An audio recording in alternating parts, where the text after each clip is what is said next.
inama itanguye uno munsi itariki 20 ikaba izorangira itariki 24. Ni inama yatunganijwe n'inama nshingamateka nyafrika mu kinyamazuru bita Parlement Panafricain.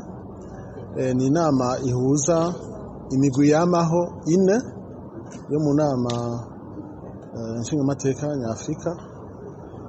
Iyi nama rero irimo ibikorwa bitari bike kuko tuzoganira ku bibazo musanzwe muzi by'abimukira. Urazi ko muri Afrika ndetse no mu bindi bihugu usanga hari ibibazo by'abimukira, cyane cyane abimukira bagenda badakurikije amategeko, migration irrégulière. Abo rero barateye ikibazo cyane Afrika ndetse n'ibindi bihugu kuko usanga abimukira bagenda badakurikije amategeko bahura n'ibibazo bitandukanye. Ugasanga rero ivyo bibazo biriko birateranya ibihugu aho baca, cyane cyane ugasanga niyo bavuye benshi ibihugu baje bavamo ntibari bazi ko ababo bagiye, hanyuma aho bagenda baraca bakahagira ingorane, ndetse n'abashoboye gushika iyo baja ugasanga bagira ingorane iyo bagiye kuko baca basanga badafise uburenganzira bwo kuba muri ivyo bihugu.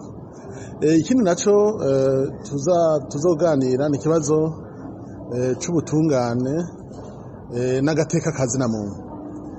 Agateka kazina muntu nuko musanzwe muzi yuko gashobora no guhungabana na cyane cyane nko kuri ivyo navuze ubwa mbere abimukira bagenda badakurikije amategeko.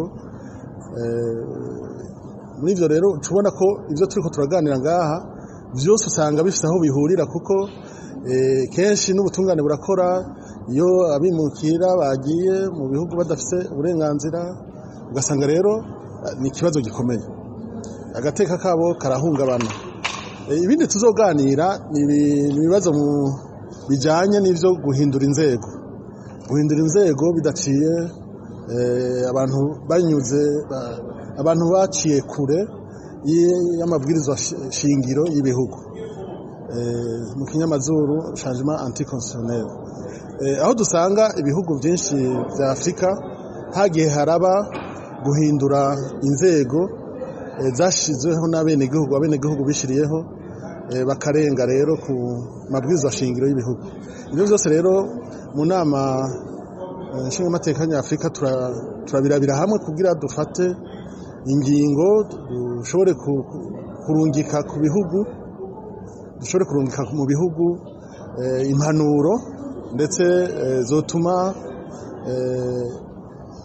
muri ivyo bihugu habaho kwikebuka kugira ibihugu vyacu bisanzwe dusangiye turi mu mugabane wa Afrika nitubandanye tubona hari ingorane, kuko iyo habaye impinduka mu bihugu abantu barenze ku mabwirizwa shingiro usanga twese bidutera ingorane.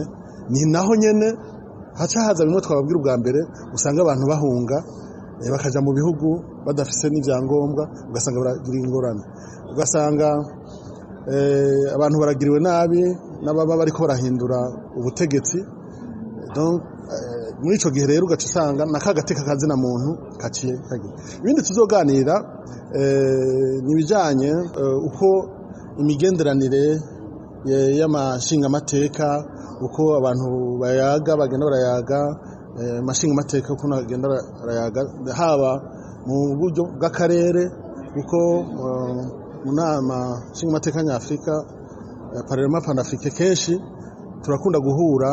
Hari igihe ku myaka ibiri batumako bakaganira n'abarongoye inama nshingamateka, inama nkenguzamateka z'ibihugu zo muri Afrika. Muri ico gihe rero baramenya ibibazo bigenda bigora abandi no hirya, ndetse bagashobora no kwerekana ico bifuza Parlement Panafricain, ico bayifuza ku bihugu, cyane cyane haba ari amategeko aba akenewe ko azoja mu ngiro cyangwa yoja mu ngiro kugira inama nshingamateka nyafrika ishobore gukora neza.